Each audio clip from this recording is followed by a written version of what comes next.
құдаларымның алдынан киген китіме распаковка жасағым келіп тұр. Маған Cartier алтын наборын сыйлапты. Қатты ұнады, себебі менің өзімнің де осындай Cartier білезігім бар еді. Соған Сымбат келінімнің, Ботақан келінімнің ата-анасы сыйлады деп тағып жүретін боламын. Әдемі норковый шуба сыйлады. Өте әдемі.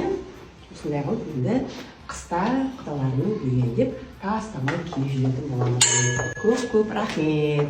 Және де қасында осындай көйлегі және де осындай әдемі орамал бар.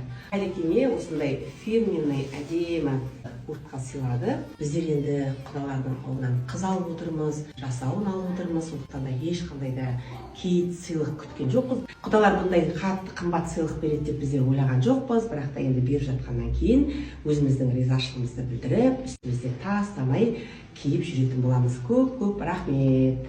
Сіңілімізді беріп тұран алтынмен апталып, шубымен қапталып қалған жайымыз бар. Дәл бұндай шуба менде жоқ қазір. Собыл жағамен қараңыздар.